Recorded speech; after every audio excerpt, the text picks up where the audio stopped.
And I greet you. I greet you today in a season of peace. I greet you today in a season where, for today, for this morning, I feel like the wind is at my back. But I also know that I've greeted you many times where I feel like the whole world is against me. And you may be in a thing where you feel like, man, the whole world is against me today. And so from somebody who has a little power moreness to reach into your moment of powerlessness, I greet you with love. I greet you with encouragement. I greet you with strength. I greet you with joy. And I pray for you and I sit with you, and I don't have a pep rally for you, just to say, yeah, I know and I see you and I hurt with you, and I weep with you in your weeping. And for those of you who say, man, it's doggy dog out here, man, this is a great Sunday for me. Well, then I rejoice with you as well. And I greet you and I meet you right where you are. I come right to that frequency that you're on, and I dial in, and I just love life together with you. And it's a joy to be your pastor. It's a joy to preach to you today. It's a joy to preach to long-timers and first-timers. And today I'm going to feed you. I promise, stretch you, grow you, encourage you. And what a privilege that is. What a blessed life that I have. To be able to take, as my spiritual grandfather says, God getting on me, and now I'm going to get on you. So as God, works in me and strips and sands and smooths and refines, just to share out of that journey. And today I'm going to give it to you as clear and as concise as a man of small mind and small capacity could do. But before we get into that, let's see who's on this morning. Where are you from? Where are you watching and joining us from today? I'm coming on. Let's see how far back we can go here. Who all is on today? Good morning from Houston, Chris and Val. Yes, love you all so much. Harry, good to see you. We missed you last week, brother. I hope you were vacation. I hope you were going down to the Lotto Commission and cashing that Lotto check. Hopefully that's what you're doing. Chris, good morning. Olivia, of course, thank God for you. Terry, I love you. Good morning. Been thinking about you recently. Dan, thank God for you today, and your whole crew. Always just a long-time family there. Glenn, good morning to you. Of course, you are loved and lifted. Looking forward to connecting with you soon. Connie is on. Angela is on. Destiny, good morning, love. Bless you today. Peace and joy on you. Joy, there she goes. Let's go. I know that's right. And Kepri Dior, Minister Phyllis from Baltimore. Okay, all right. Oh, wow, look at that. Okay. All right, so now I'm putting together the connection. I got you now. Okay, all right, good. Emmanuel, greetings to you. Joy is, yes, gardening. What a gift to be out there like that. Makes my heart smile to see so many. Yep. JJ, good morning. A youngster. I am a youngster. Thank you for that. My dad says that old is defined as you move up, the definition of old moves up. Lane, good morning, church. Love to you. And of course, see, Isaiah is on. John is on again. Good morning to you. Northwest Florida, yeah. And John again from Houston, Georgia. I keep thinking I'm saying that right. Pop is on. So glad, Dad. I miss you. I love you. Lisa, Houston. I'm coming to Houston. Lisa came all the way to, wherever I go, it's like she pops. But we saw you there in Houston not too long ago. Lori, good morning to you. Ulysses, thank God for you. Your testimony this past week in the church was so powerful. It ministered to me. Thomas, there's Veronica and Keith. Good morning. Good morning to you all. All right, I'm happy. I'm happy today to see you and to hear from you all.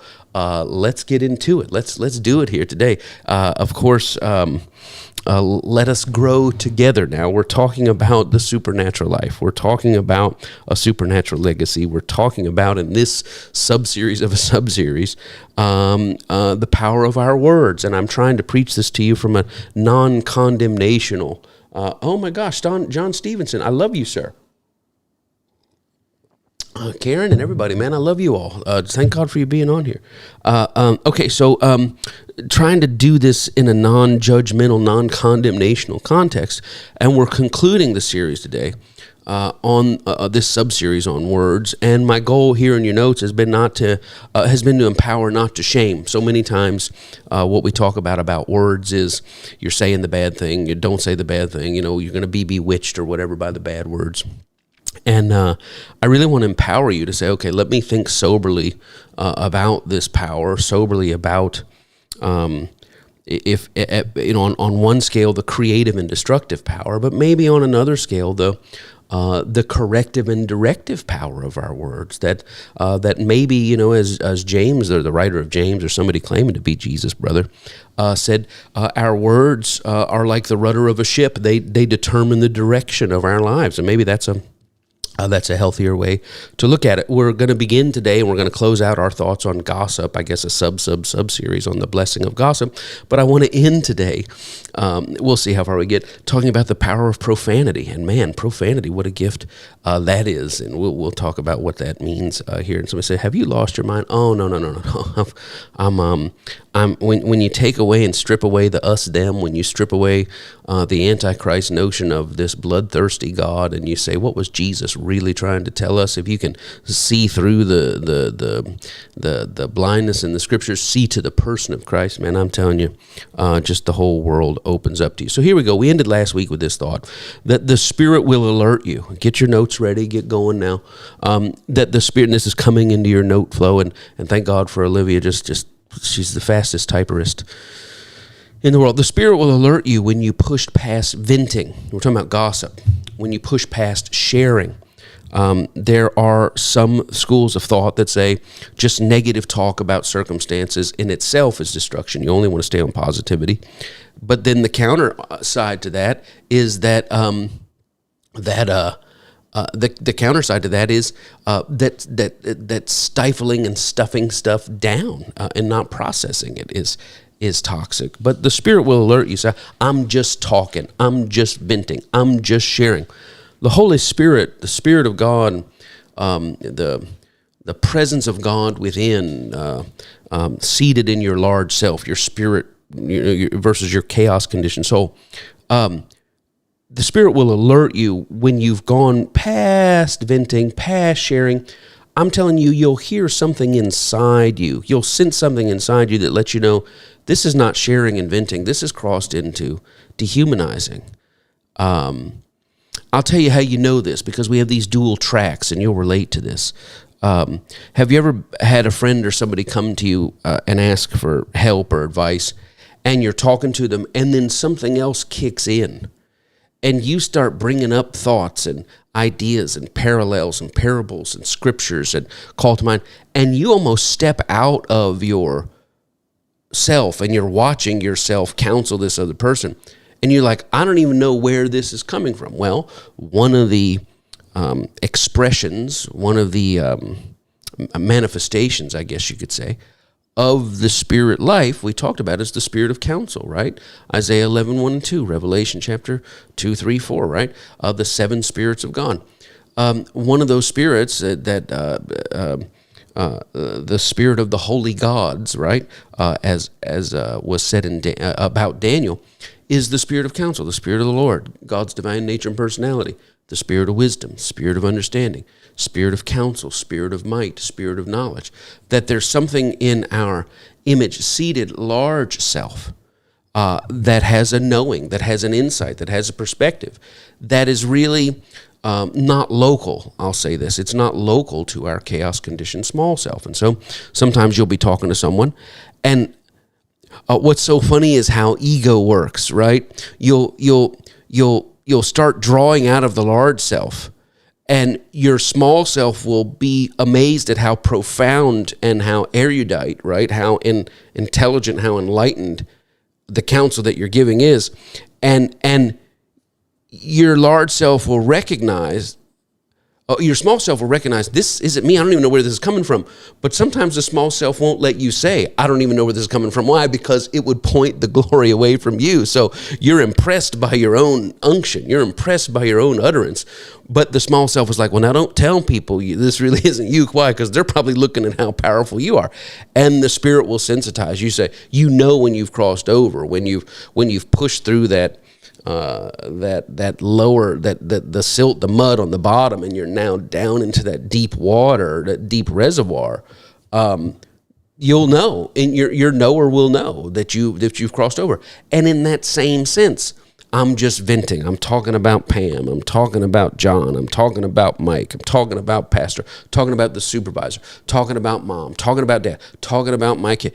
The Spirit will sensitize you that as you're speaking and expressing your humanity and giving voice to not your total feeling on the subject, but just one dimension of what you feel. Sometimes as you're talking, your large self will sensitize you and say, now that's tearing down. That's not just talking about the situation. That's not just processing your thoughts. You're now trying to dig and to claw into, and you've crossed over to dehumanization. And just like when we're aware that what we're saying is beyond us and we don't want to pause and acknowledge that it is not of me. We've been trying to get to humility. That's where we're going to close out these elements of a spiritual life. We're going to talk about humility. And there's a humility to recognize. It starts with recognition. That didn't come from me. And verbalization of that recognition takes courage, right? Because you're going to say something and people are going to say, oh, look at you, but you're going to deflect. It takes courage. It takes, again, summoning of will.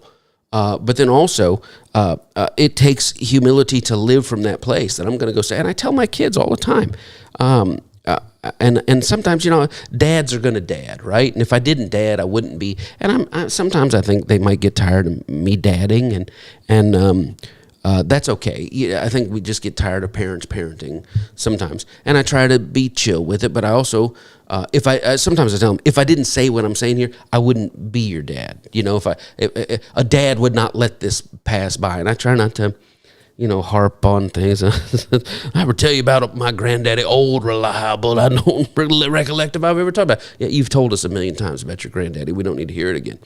So I get that, but I'm always telling my children. Joyce Meyer used to have this meditation thing. My buddy Andre would just let it play 24 hours a day in his garage. He had a cassette player, and it just played. I think it was on No Fear or whatever. But one of the things they used to say is, feel the fear and go for it, right? Say, I'm afraid of this, but I'm going for it anyway. And I tell my children, when you're going into a thing and they get nervous, it's a work thing. It's something's opened up. It's an opportunity. It's unfamiliar. We talked about the territory, and it's like, I'm going to go into this and it's not native to me. I'm Tyro, right? I'm uninitiated. What do you say? I say, Father, help me here. God, just help me here. That little tiny prayer. Good morning, Anita. That little tiny prayer. God, just help me here. So powerful. God, I need your help here. And so we want to become spirit sensitized, and we want to have lowercase s sensitivity to our spirit, and just because it's lowercase s, it's our large self, our image-seated self, the part of us where the depth of the knowledge and knowing of God is. We want to be sensitive to that, and we also want to be sensitive that when that part of us alerts us to, you've gone from venting now into dehumanizing, have the courage and the humility to pull back from it. But what does the lower self do? I'm going to double down on it. We're talking about the power of profanity later in this series, and I was privileged in my early Christian life to be part of a evangelism team, right? And of course, I don't believe in that evangelism idea anymore. Although I do believe in evangelism, but not the weaponized. The book I'm writing is an evangelism tool. But I think there's plenty of good news to announce. The true nature of God should be announced everywhere. We've taken that true nature and put teeth in it and privatized it, and that's a whole thing. But anyway, I was privileged to travel on this team, and man, we were so broke. We would to get my mom, peace be unto her. My mom would sell brownies at the bus stop when the kids would get off school for $1.50 just to get me up $3, $5, $8, $10 to take on this thing. We're in a van, 12 brothers in a van and in a U-Haul. And man, if you're in the 12-passenger van with 12 brothers, you'd rather be in the U-Haul with just two dudes up front, And so we would go on the road. But this one guy, and this is back, when you couldn't, back in Christianity, when you couldn't listen to secular music and you couldn't, watch Harry Potter and you couldn't have anything Procter and Gamble and, Gog and Magog and Saddam Hussein and Nebuchadnezzar. These were the early days. Jesus is coming, any minute, Jesus is coming, look busy. And this guy said, he said a cuss word, and I think it was ass, I think is what he said. And forgive me for cursing. But everybody turned around. It was like a record scratch. Everybody turned around and said, you can't say that. And he just went down on, he says, why can't I say ass? Ass is in the Bible. Abraham says that. And he just, and like, brother, that's not the kind. And it didn't matter who told him. He just kept doubling down, tripling down. There ain't nothing wrong with it. I say this, what, you can't say that. What, I mean, and just, and sometimes the lower self wants to do that. And I'm not saying there's anything wrong with what he said. I'm saying the defense mechanism, when the Spirit brings something to your attention, or when you're gently nudged in a conversation that somebody doesn't correct you, but just directs it in another way and say, yeah, well, Phil's okay with me. I mean, I know he does this, but I think he's a good dude. When that comes to you as the word we don't like to use, conviction, which is what is conviction? It's just when the large self holds up a mirror to your small self and says, well, you're walking in your small self here. That's conviction. When by the Spirit, an illumination of who you truly are in your image-seated self comes face to face with who you've been conditioned to be, and you feel convicted.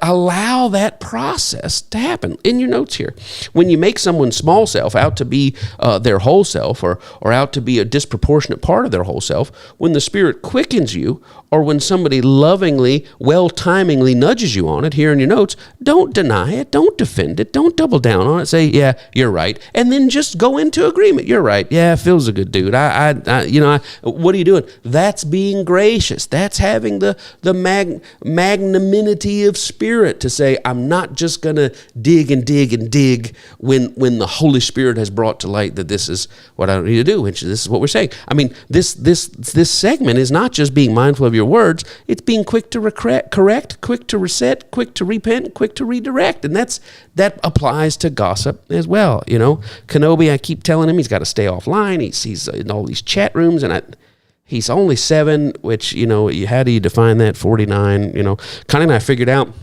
when Connie and I are 52 and a half, which would be January, we figured out the other day, Kenobi will be 52 and a half in January as well. It's going to be a party, man. So he's online, and and he says, Dad, it's just for cat videos, and that's fine. But I also think he read something the other day about beagles are a difficult breed. He read this the other day. Beagles are, and I could tell he was down, and I'm going to take your phone away. And I could tell he was down. I said, what's going on? He said, well, do you think I'm a difficult breed? And that's a loaded question, because when he's cute and cuddly doing his little bagel curl-up thing, I don't think he's a difficult breed at all. But at 3 a.m, when he doesn't know the time has changed and he's in his food search mode, he can be a difficult breed. When we have people over and those people have kids under 5, and that kid under 5 is carrying a hot dog out, and Kenobi is on the prowl, he says, man, I will take that kid. And he turns in, and he picks on old people too. We got old people over there. He just watches them. He's like, he's not paying attention to what's happening. Kenobi's a difficult breed. But, well, Dad, do you think I'm a difficult breed? I said, Kenobi, but just stay off the internet. I don't think you're a difficult breed. I think all breeds have things. People have things. I have them too. No, Dad, you're not answering. Or am I a difficult breed? Kenobi, I don't know if you're a difficult breed. He said, would you get a beagle again when I go to the next place?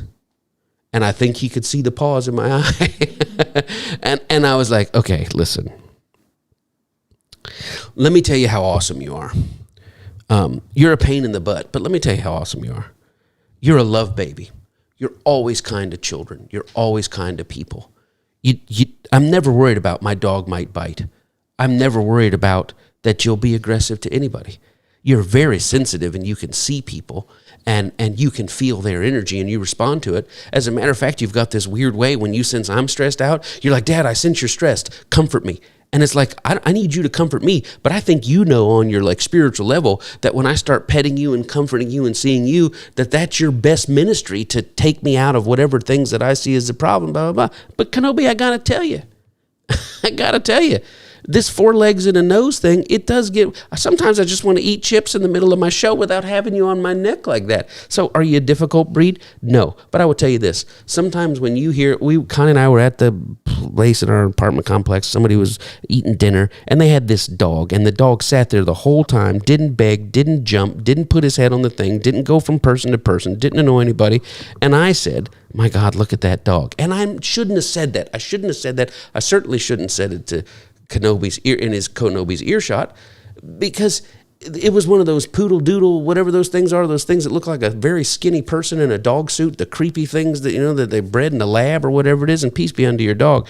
And Kenobi was like, oh my God, you all hate those dogs. You talk about how weird those dogs look, and now you're comparing me to this. He's high drama. I said, Kenobi, I'm not comparing you. I'm just saying sometimes it'd be nice to eat a meal without being harassed and without the, and then he does this.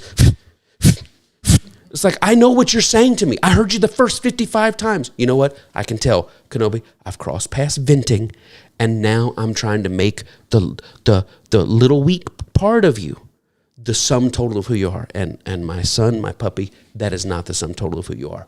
You are awesome. This is what I mean by voicing frustration. I'm not trying to condemn you about voicing frustration, but I'm also wanting to not let any of us make that our least best traits to be the sum total of who we are. And you can do this with a person as well. And you get around and you start talking to people and start zeroing in on things, and you just put out, well, he does this at dinner and he does this, and man, don't let him try to slip, and he'll take food from this and that. And you start to spell that out and say, oh, that's a beagle. That's not a beagle. Beagles are like love in little bitty bodies. And the most powerful love animals. When my mom died and I took my dad home from that hospice and got him tucked in and walked in, and my dog was waiting in my foyer and just curled on me and wept and I was like, where did you get this from? Man, that dog came through in the clutch. He was clutch for me. That's the real story. But sometimes when venting, we cross from just, this is what is agitating me, and we start to paint it with a broad brush, and the Spirit will alert us and go, no, you're going too far. That's not who she is. She's a good friend of yours. Yeah, but yeah, that's true, but she's been loyal to you, and that's not who she is. She's a good wife. She's a good woman. He's a good man. But sometimes we'll start to paint that brush, and we have to have the humility when the Holy Spirit calls out and says, hey, and you're right, Lord. You're right. I like the Sopranos, right? They go too far. Okay. One more thing on gossip. I'm telling all Kenobi's business. They said he can't hear me now. He's like, Dad, you're not gonna trash me like that, are you? I love that dog. I love Kenobi. Yes, Larry. Hey, Larry, love you guys. Good morning. I love that dog too. He's a pain in the bupkis. So on gossip. Now, this is. I wouldn't be your pastor if I didn't tell you this part, and I hope you're still taking notes. Are you still out there? Yeah. Okay. Catch this. Make note when people in general. Now, you better get this. I've had to take inventory of my own life. Make note when people in general, or a person specifically. So people in general are quick to run to you with negativity or controversy, or a particular person is quick to run to you with negativity and controversy. Make note of that.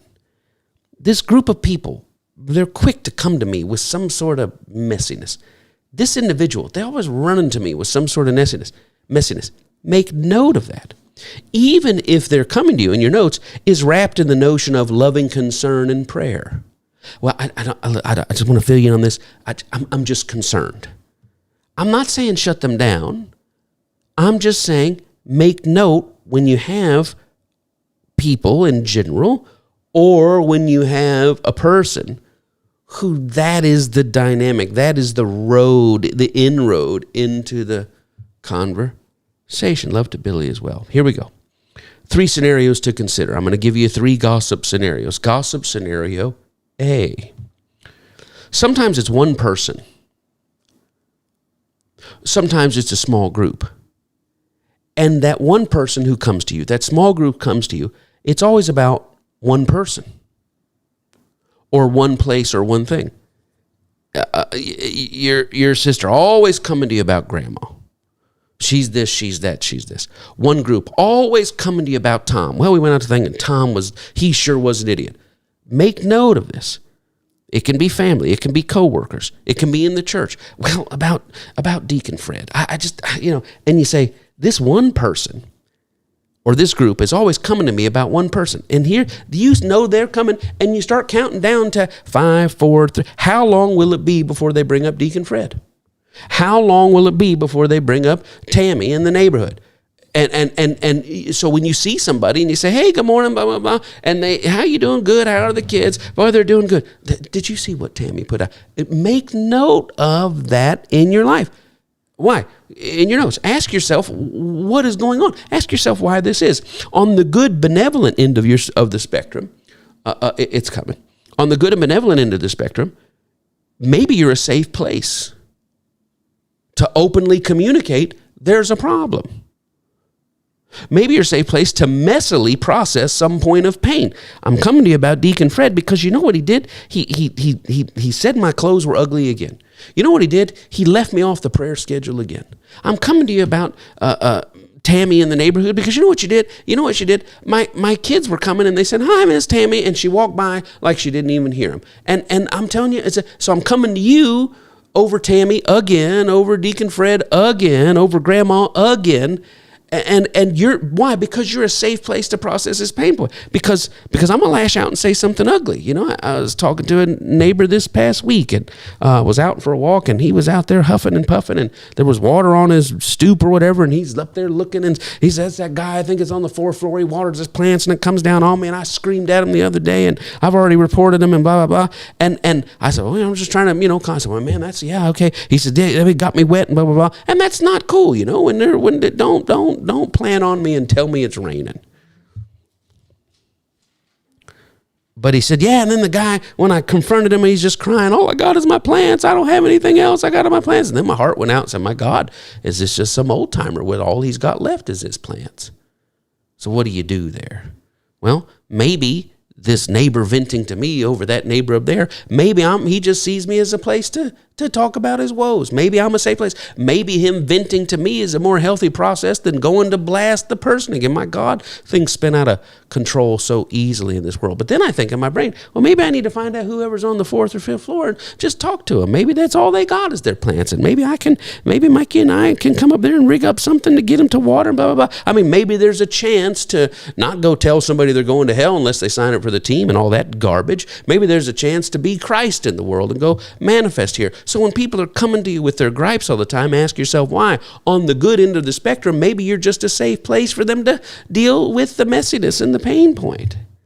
That's a beautiful gift to have in life. Somebody that can just say, here's where my pain is. Now, if you're the bucket where everybody's always dropping your pain, that's not always big. But sometimes it's a blessing to be a place in people's lives. In your notes, be sure to validate their flesh and small self. I'm standing there going, my God, that sucks. It came down on you like that. Yeah, it came down. It got on my porch. It gets on my furniture. Man, that's terrible. I want to validate your small self, but I don't want to empower it.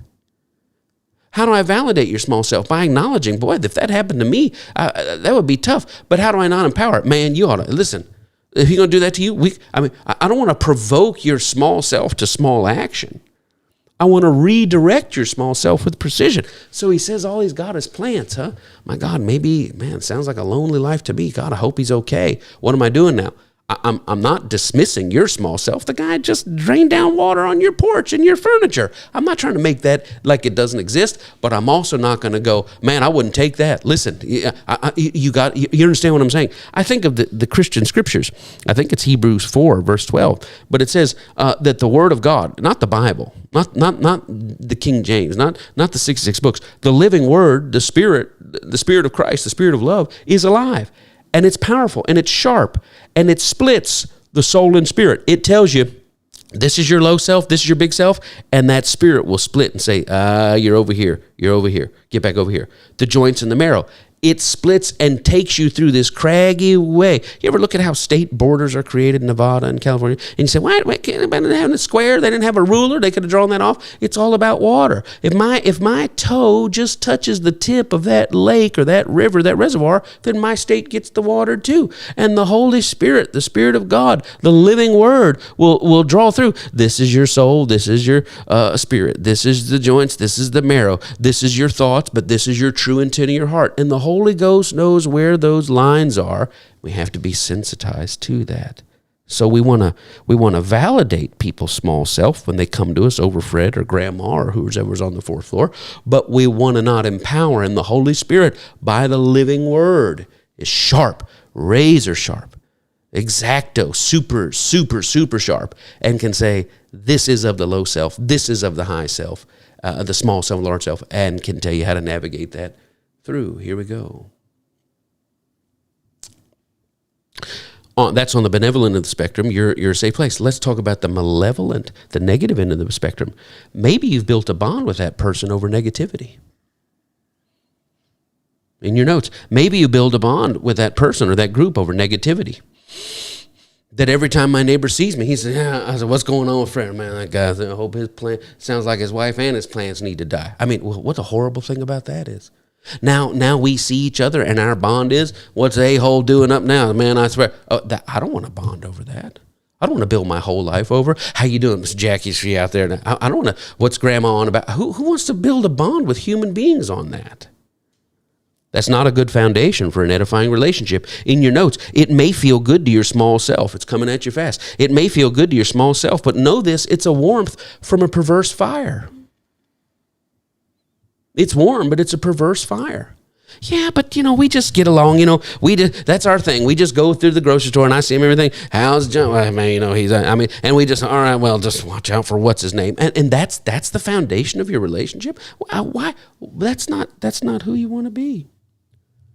You have to take note when something dark, listen to this, it's in the notes, there's a little typo. Take note when something dark lights up within you. When something dark lights up within you when you see this person coming.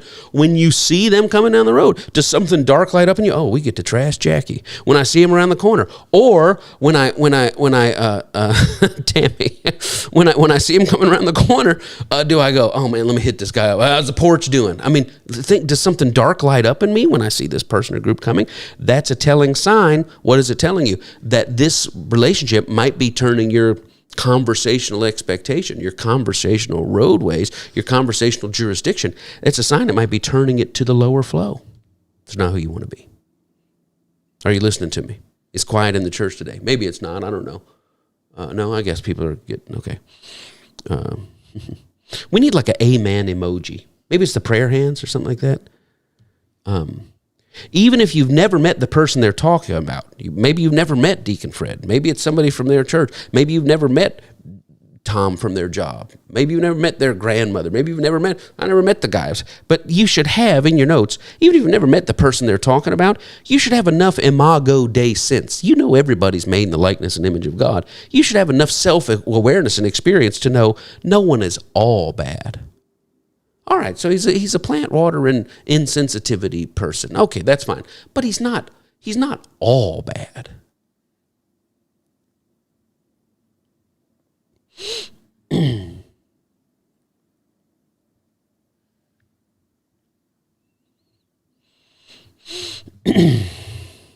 So I've never met your grandma. I never met your dad. I don't know that. But when somebody's telling you, my God, you know enough of your own soul ugliness to know, my God.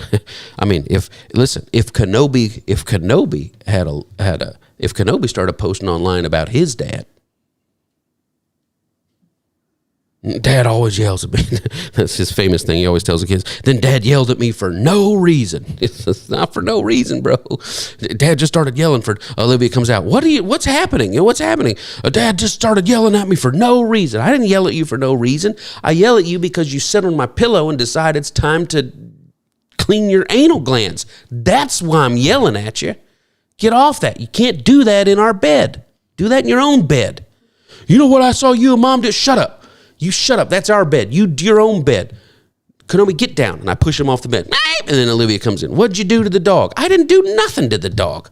Dad just started pushing me off the bed for no reason." And don't ever let that dude have a live blog show. Here we go. Gossip scenario B.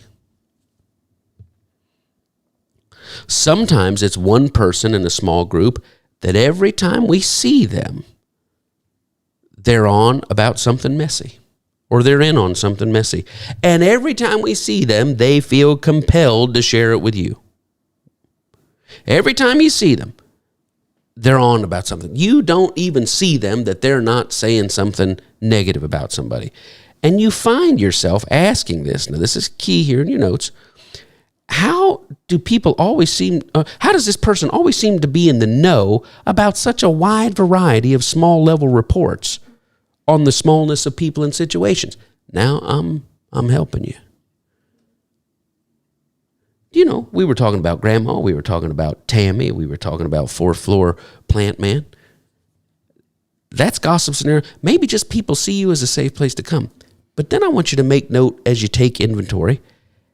You know, I got a relationship with Eddie, or I'm trying to see. Every time I say a name, people say, "Pastor, you talking about me?" I got a relationship with Eddie. What's it? Aaron and Eddie. I try to think of a lady's name and a guy's name. I guess Eddie could be both two. Aaron could be both too. How is it that Eddie always knows where the mess is? How it's like Eddie's attracting mess. How do you know about this person? Did you hear about so and so? Did you hear about such and so? You know, the Wi-Fi reaches all over the house, if you know what I mean. Did you hear about? And sometimes you're in a gossip scenario where people are really going through and they see you as a safe place. And God wants you by the Spirit to discern between soul and spirit, thoughts and intents of the heart, and to bring edification and redirection humbly. And you know, that. But then sometimes there's people that are just always in the know. They know more negative stuff about a broader range of your friend group, and that you need to make note of that. You ask yourself, how does this person always seem to be in the know about such a wide variety of small level reports on the smallness of people and situation? This is also telling you something. My advice is, if you have somebody who is the town expert on every, well, you heard about what happened. Yeah, no, she lost that thing. She lost the contract. She did lose the contract. And man, your low self wants to, it's so warm. I love that. Well, it's a perverse fire. And then you want to know what else did she know? She says, well, I heard Jan and Carl are moving. You did hear. Well, you know why they're moving, don't you? No, I don't know why they're moving. Their son. Yeah, he's a drug addict. No, yeah, he's a druggie. Yeah, he's out there. I think he caught that, or they had a lawyer. They had to do something around. How do you just go through like hungry hippo, just gathering all this negative stuff about people? How do you do that? My advice is to lovingly shut it down. How do you shut it down? It may not be in a place where you can rebuke, but you can change subject. You can shift topics. Somebody in my faith family, and you don't have to have this in your notes, but he learned to shut this down real quick. He said he would be at gatherings and things like that. And he said there'd be people come up to him and want to talk about so-and-so, pastor so-and-so. Did you hear about such and so?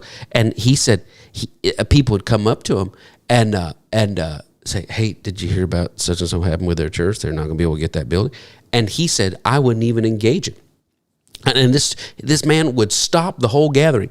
You come up to him and say, hey, how you doing, man? Good to see you. Good to see you. And you say, man, did you hear about Faith so-and-so, such and so church, man, that they're not going to be able to get that building? Yeah, they didn't have the credit for it. Blah, blah. This guy would stop the whole thing. He said, hey, everybody, hang on 1 second, brother. Hang on. Tom has Pastor Franklin and Faith Church on their heart. Said he wanted to pray for him. Go ahead, Tom. What were you saying there? What were you saying? And now in the middle of the room, you got to pray for it. I mean, can you imagine if every time somebody came up to you and said, did you hear about what's going on with some? Well, they're having to sell their home because hey everybody, Francine has got the Baker family on the heart. Well, go ahead, Francine. What were you saying? We should pray now? I mean, all of a sudden you're not going to be what that person does. It gets a message. Don't bring that mess around me. Don't bring that mess around me. Why?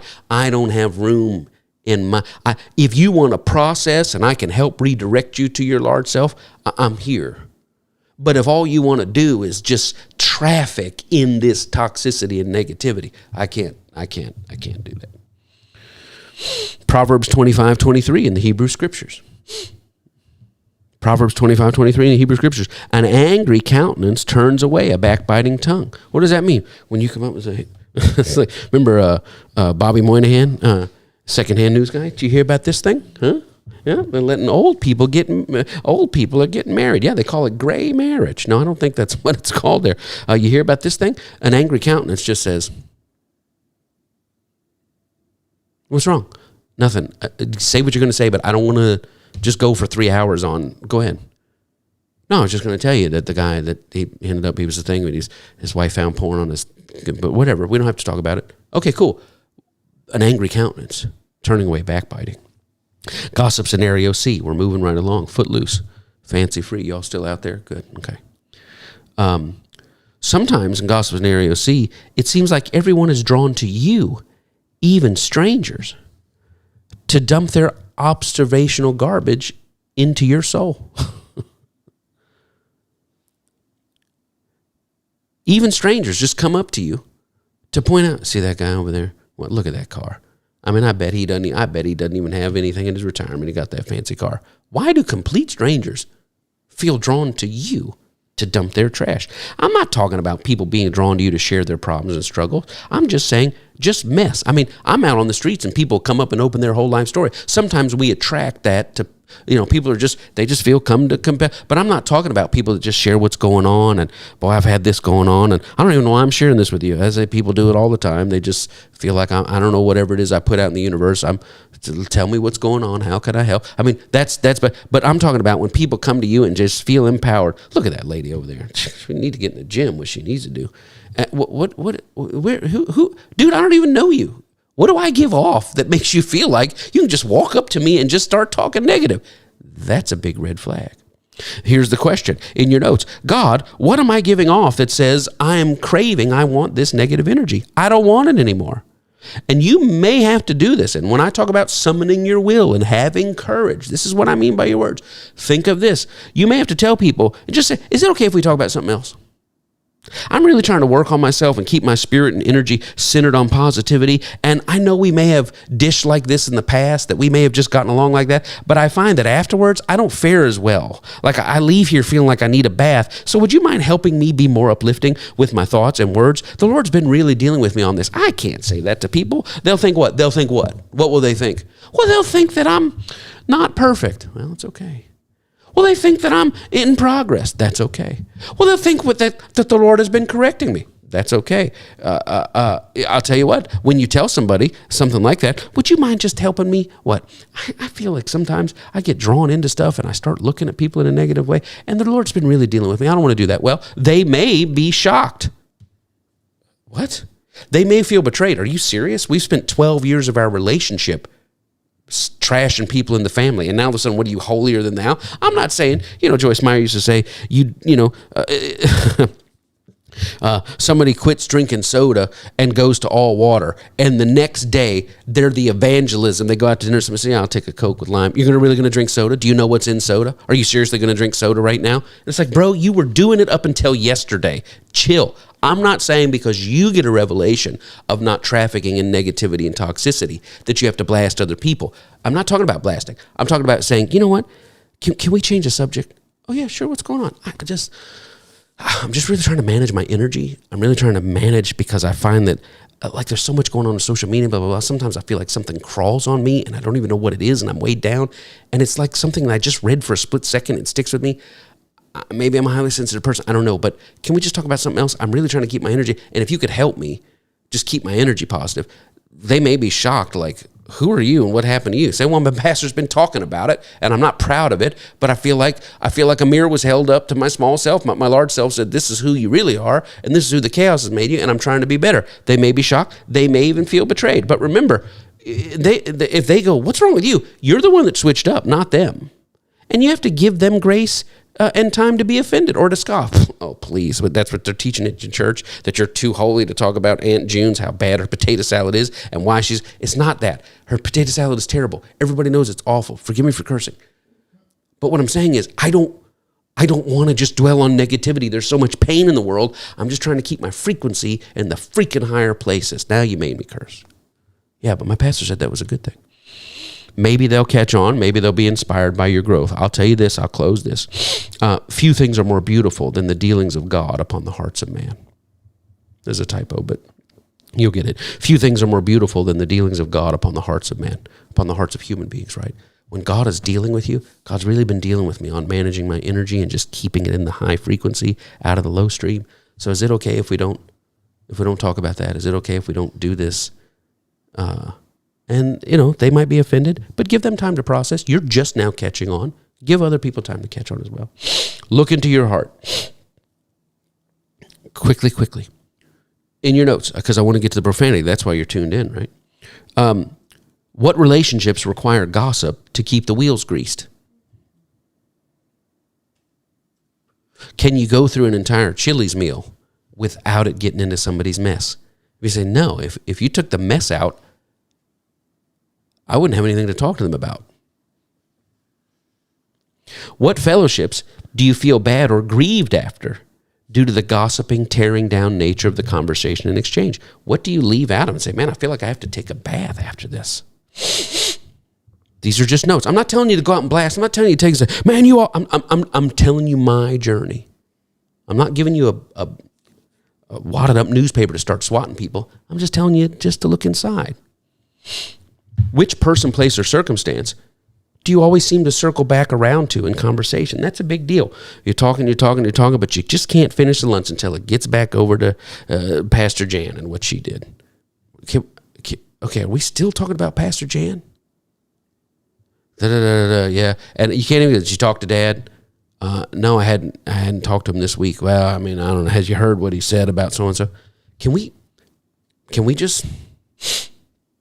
I want to. What you do? I want to enter a new dimension in our relationship. This is how you talk to people. I'd like us to grow together. I want to start something new. We know Dad's a problem. We know Dad is going to Dad. We know Dad's always going to have an opinion. But I'm not going to Kenobi Dad and try to make that the sum total of his life. I just want to make sure we stay in balance, that as we sit here and we always in the conversation on what Dad did wrong this week, I feel like that our Friday breakfast, maybe we could end the conversation with something Dad did right, because he does do some things right too. Oh my God, are you serious right now? And they might be right. You're the one always leading. You're the one always bringing it up, and you are right. I'm not saying you're doing wrong. I'm saying I am growing. I am growing. This is tough. Always back to what happened at work. Yeah, well, when they downsize and they said they were, okay, that's fine. But are we still bringing up old wounds and slights? We've had 3 different presidents.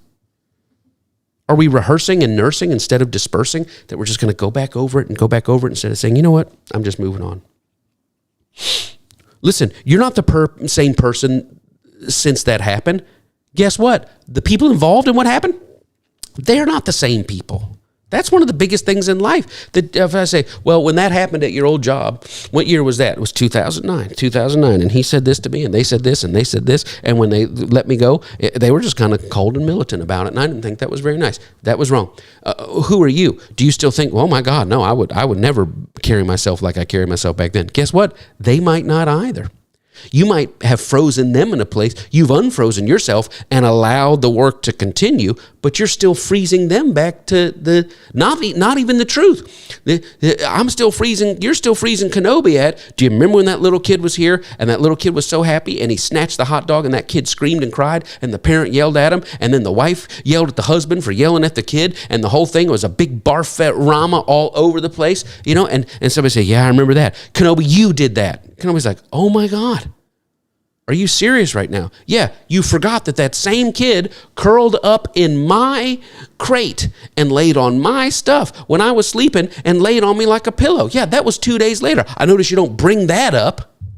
All right, dog, you're right. Quite literally, dog, you're right. Don't assume you're the only one in your notes that has matured since things went left. I'm preaching now. Don't assume you're the only one in the relationship that's matured since things went left. Stop fixating. Stop picking the scab. I'll just share this from my spiritual grandfather. I don't have to have it in your notes. But one of the things he would say is, I'm not going to touch that with my thought life anymore. I roll all the care of that over on you, God. Why? Because I notice that when I start touching it with my thought life and start focusing on it, I start picking the scab. I start seeking out ears. The Bible talks about, the Hebrew scriptures talk about, the gossip seeks out an ear. Let me find an ear to put these words in. And I'm not going to do that with and every time the name comes up, every time the thought comes up, I'm going to say, you know what? I'm not going to freeze them where I was. I'm not going to freeze me where I was. Things went down. I may never get the apology. I may never get the closure, but here's the closure. Lord, Lord, I roll all the care of that over on you. I cannot continue to be hobbled a decade later by something that's not even the sum total of the truth. Yes, this thing was said. Yes, this thing happened. Yes, this argument occurred, but that's one moment in a 35-year thing, and I'm just not going to free somebody there. Why? Because I wouldn't want me to be frozen in that place. Why is all this important? Let's wrap it up. So as not to water down the potency of our expectation. When we want our words, when we're expecting our words to carry weight, we don't want to be loose in our words about people, about ourselves, about circumstances. Why? Because all those loose words, they water down the parts per million. The faith parts per million get watered down.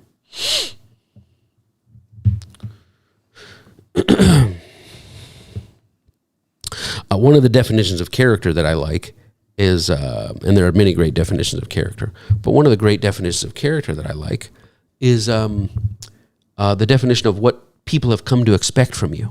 I like that. What people have come to expect from you. When somebody says, John's running late, that's out of character for him. What does that mean? People come to expect John to be on time. My gosh. Frank, you're here on time. What? That's awesome. What? I've not come to expect you to be here on time. What do we say? Boy, that's really out of character. Know and recognize when something is not consistent with the normal us, with the normal spouse, with the normal kids, with the normal friends. And when you say, well, that's not really what I've come to know of them. Don't fixate on that like it's the entire them. Just know, wow, that was not consistent with who I know them to be. We don't want to get loose with our words in frustration. We don't want to get loose with our words in trial. We don't want to get loose with our words in tense relational discussions. Yes, sometimes we say stuff, but we need to come back and not let it hang out in the air. Say, listen, I'm sorry. And guess what? If you're talking to a mature adult, they'll also understand, yeah. Now, there are certain things you just shouldn't say. There are certain things that I'm sorry doesn't fix. And I've said them. I've had them said to me. Sorry's not going to fix that. No, it's not. But when you've been a person who said things that sorry doesn't fix, part of the whole Christianity thing is to realize, what about all the bad people? If you know anything about Christ, you know, you are the bad people. I am the bad people. So what do? I've said things that sorry doesn't fix. Somebody just said something to me that sorry won't fix. How do I expect people to process from the things I've said that sorry won't fix? God help me walk in that same grace to process. Now we're talking mature spiritual stuff. And you know what I'm saying and what I'm not saying. And if we do say something, it's okay to come back and say, I didn't mean that. I'm sorry. That's not what I truly believe. That's not what I truly want. We do this not because we'll curse ourselves because of the things we said, but because we're most certainly convinced we will not curse ourselves. Meaning, I say things and I don't mean to say things. I say things about me. I say things to myself, to other people that I don't mean, and I come back, and why do you want to fix that? Well, you don't want to curse yourself and end up saying something bad happens, because I'm so convinced that something bad is not happening. I want to not be participating in putting forth things that are contrary to my expectation. Let's talk about cursing. Curse and cursing are not the same as profanity. I don't want to speak empowerment to fail over anyone. The great, I think it's Friday Night Lights, John Voight grabs that kid by the coach grabs that kid by the face mask and the football. That's why you'll be second string all your life, boy. I don't want to speak second string all your life over anybody. But that's not the same as profanity. Let me give you some thoughts on profanity. You don't need to have this in your notes. I'll just give them to you quick. Profanity is different definitions for different people, right? E.V. Hill said sometimes it's not profanity, it's just emphasis. I like that. Then there's profanity for humor purposes and things like that. They talk about, you don't need to have this in your notes, but they talk about the psychological benefits of profanity. That there are some things that when you blurt out profanity, it does something to release tension in your soul. It does something to give you the power of processing. It's almost like a pressure release valve, and it can be very healthy. there can be release come. There can be emotional clarity that comes. Psychologists will often encourage when processing, when your brain is trying to reach unction and utterance, and it can't get that utterance, that sometimes just letting profanity fly, it takes what might take 1,000,000 words and wraps it into the thing, which again goes to not watering your words down. But you know what? Depending on how loose your normal language is. See, that's the thing about, you don't want to be a person that just does profanity all the time. Why? Because now you've got no outlet words. Or now the outlet words, that the level of word you need for an outlet is so extreme, it's destructive. See, if you know, again, you don't need this in your notes, but if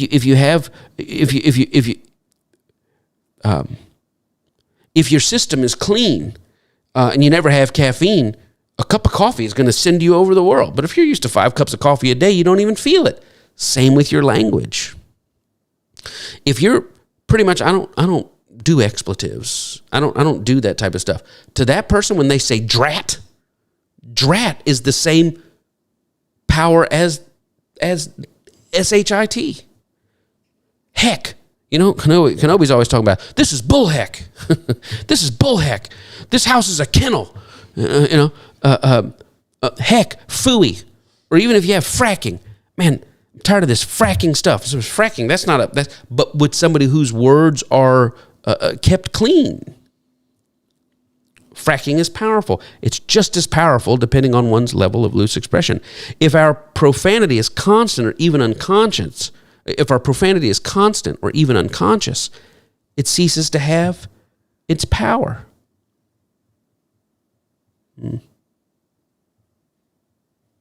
Just give you a little bit more here. Yeah, we're bringing this to a close. Just 2 more minutes here. Sometimes we need an outburst of kindness. Sometimes I'd like to see us go on a stumbling to come up with words and just the most benevolent, edifying, praise, affirming words just come out of our mouth. Do you know, you are just an incredible wife and an incredible mother, and I am blessed every day to have you. Where did that come from? I just said I'm going to say something positive, and I started talking faster than my words, and I just started reaching for words, and it just, you're just freaking awesome. Now all of a sudden we're into something. But it's like the low self doesn't ever want to turn that power in that direction. It wants to turn it into the destructive direction. Life-conscious words not only include, last part of this sub-series, life-conscious words not only include avoiding, in your notes, life-conscious words not only include avoiding words of death, but it includes speaking life with intentionality. When I talk about they understand the power of words, spiritual people, what I mean is it's not just I'm going to be conscious about not speaking words of death. It means that I speak life with intentionality. I, Michael Smith, believe in confession and declaration now more than ever. I'm miles removed from my weaponized us-them religion, miles removed from the false depiction of God as this blood sacrifice demand. Under the old covenant, God was like this, but under the new covenant, God's like this. That's silly. There was a time when people thought God was like that, and now that Christ has come, people think God's not like that at all. That's a better way to say it. God looks like Christ. Christ says, I am the incarnation of God, here to show you and introduce to you an entirely new way to think about who I am, and a new way to think about religion and humanity. And humanity was like, nah, we good. We'll stick to the old idea. Not acceptable. I believe in declaration and confession on the creative side and the manifesting dimension. I believe in the creative power of words. I believe in the manifesting dimension of words, that it is either forming the world around me, or in your notes, it's activating and engaging my inner me. It's activating my inner consciousness to seek and surround myself with things that connect me with and govern my experience with that world. I'll say it again, that I believe in the power of the creative power, words on either the creative dimension or the manifesting dimension. On one hand, I believe that my words can form the world around me. Some say, I don't know if they can form the world around me. Well, can you at least believe that your words can engage your inner self, that they can activate your inner self, your subconscious, and by saying life words with intentionality, you are now by a subconscious mechanism seeking to carve out and create and connect with that world that you're declaring. I mean, you could declare a world of blessing over your children. You could declare a world of blessing over your marriage. You could declare a world of blessing over your finances, and that may be creative. It may create the marriage or create the children or create the finances. It may, or it may just engage your inner self to start doing things and seeking out and forming and formulating and shaping a world around you in line with that confession. On whatever way you believe it, I'm just saying you don't want to water everything down so that your words mean nothing to you. Your profanity means nothing to you. Your gossip means nothing to you. Your death-conscious words mean nothing to you.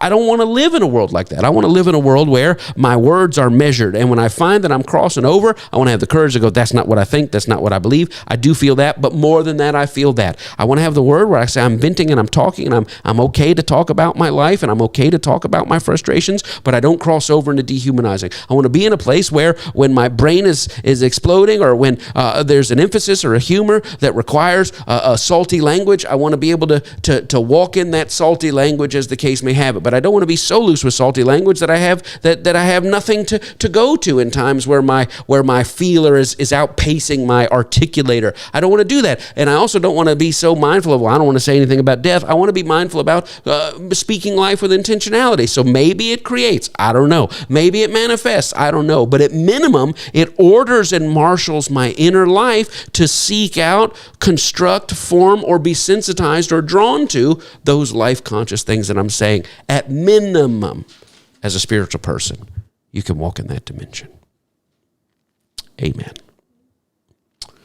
Woo.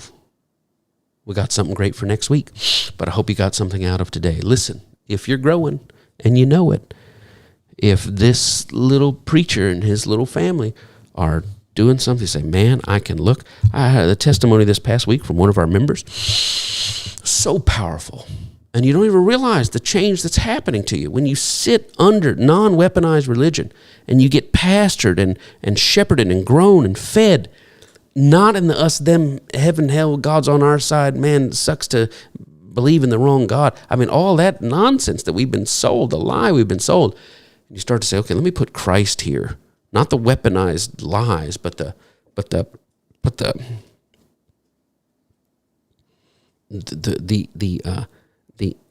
incarnation of God, looking at that person, the living word. When you start doing that, there's room to grow. There's room to elevate into a higher, my God, I'm walking more in the Spirit of Christ than I've ever walked in. That's the joy to build that in your life. That's the joy to bring that to you. So michaelandconnie.com/support. You can find it. You can find it in the notes. You can see there Mike Con LLC. That's our little business that we do for where when you support, it goes there, and then we say, okay, how are we going to pay bills and things like this? That's that there. If you can reach us on the Cash App, on the Venmo, or you can write us. The address there, I believe Olivia's put it in the thing. So many of you, somebody said, well, I see about 300 people a week watch your broadcast, and people catch it elsewhere. So, man, 300 people a week, that's really good support. Well, I would love if there were 300 people a week. But it doesn't really matter. It doesn't matter. Well, is it 300 a week? Is it 150 a week? No. Is it 100 a week? No. Is it 100 a month? No. Is it 50 people a month? No. But it really doesn't matter how many people it is. Well, I think if you got 20 people a month and they were each doing $20 a month, you got the right ta-ta but the wrong TT. You. It's not about what other people are or not doing. It's, are you getting blessed? And if you're getting blessed, thank you for being a blessing to our family. I can't make it any simpler. That's the A side of church. You're showing up a shepherd, an under shepherd, an under shepherd. I mean, but I'm trying to be the shepherd. Is feeding you and growing you. And if you say, man, I'm growing, I'm stepping into a new dimension. There's a transformation taking place in me, Pastor, that I'm not even conscious of until I get out there. And then it's like, oh, that's the new thing that's working in me. Then I encourage and I thank you for your support. Large or small, doesn't matter. wherever you are, whatever season you're in. You know what it means to you, and I thank you for it. But beyond that is the church. Somebody say, well, okay, so we should take care of our pastor, and okay, we're getting a good, and in exchange for that good we're doing. But that's not the sum total of church. What am I supposed to do with these resources, this time, these talents? Well, now you're going to go out and you're going to start seeing others. You're going to start embodying love.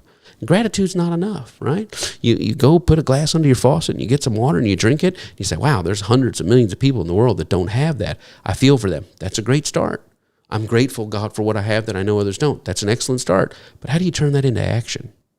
How do you say, okay, God, I need to seek out a way so there's not a day that I fill up my cup of water that I don't also know I filled up somebody's cup without it. Now we're walking in true religion. Every time you sit down to break bread, maybe by yourself, it's just you in an apartment, or maybe you have a large family in a large mansion. Every time you sit down, you say, ooh, pass this, pass that. And you realize, my God, there are people out there that don't have this. I don't ever want to sit down to eat. I don't ever want to turn on my heat. I don't ever want to curl up in a blanket without knowing that somehow, some way, I brought that to people that don't have it. And you don't just have to go around the third world. You can go around your neighborhood. You can go across your street. You can go to your work. See others. Embody love. Ease suffering. There's a not yet world where there's no lack. There's a not yet world where there's no poverty. There's a not yet world where there's no suffering. There's no tears. There's no death. There's no disease. There's no tears. We're not in that not yet world. We're in the right now world.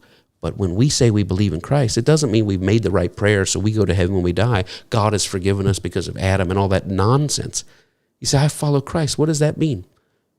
Take your power moreness. I don't have much power moreness. If you just said that to me in English and you heard it in English and you're in this country, you have some power moreness. If you have internet access, you have some power moreness. You will never be able to exhaust and empty yourself of all your power moreness, but you can live conscious of day in, day out, my worship is not lifting my hands. Fine if you want to do that. Not going to a church. Fine if you want to do that. My worship, there's no 2 commandments in the New Testament. Love God and love people. Nonsense. The love of God is loving people. As a matter of fact, there's no love God going this way. All the love comes down in the New Testament. It comes down to us and through us. That's Christianity. And I want you to live that way. So thank you for supporting us. Thank you for saying, Mike and Connie, I got you. I'm getting something out of it, but I don't want you to say, oh man, I sent them $100. Thank you for the $100. I sent them $6. Thank you for the $6. I sent them a thing and said, I don't have it, but I'm playing. Thank you for that email. It means the world to us. But I don't want it to stop there. Christianity, following Christ, what we're doing here is this. We're doing it in little house churches. We're keeping it lean and mean. Why? So that the people who need a manifestation of Christ, who need us to say, God, manifest yourself through me, they get it from us. Well, I just feel like I'm alone here. I know you're alone getting fed. You're sitting in your pajamas, drinking coffee, listening to me preach and grow you. But you won't be alone when you get out among the suffering. You won't be alone when you get up today and go visit so-and-so who just had surgery and sit with them and bring over some toilet paper and bring over a thing and watch the game with them. You won't be alone then. It's all the church you need. And it's all around us all the time. Amen. God bless you. I love you. Peace, health, protection, preservation, soundness, abundance, healing, joy, light arise. Connie and I release our love every day. We release our faith every day. Oh, we pour ourselves. May the love that we have, as sincere and pure as it could be for you, may the heart that we have, may it activate, release, remind, stir in you the love that God has to you. We sit in this suffering world. One great big ball of suffering. Some carry more, some carry less, but we all carry each other. And may you feel carried today. A lifting word and a lightning word. Sunshine, a commercial, a note, the time on a clock, the taste of pudding, anything today which says, God, I sense your goodness. May you be surprised by joy today. All this week, favor loaded with benefits, comfort and strength for the battle. The inner you, the greater one in you, carrying you, bringing peace through you into your home, repair through you. This is my faith. Whatever I have, this is my faith, my love that I release. I speak trusting if there's any creative or manifesting or shaping, activating, energizing, engaging power of my words, I use them for good now. In Jesus' flippin' name. Amen. What do you say, flippin'? Emphasis. I mean it like I mean it. That's my love for you. God bless you. Make it great. Thanks for hanging out with us today. God bless you all. I'll see you next Sunday. It's going to be a great, great, great day. Finally, we're going to close out the series. It's so good. Love you. Make it great.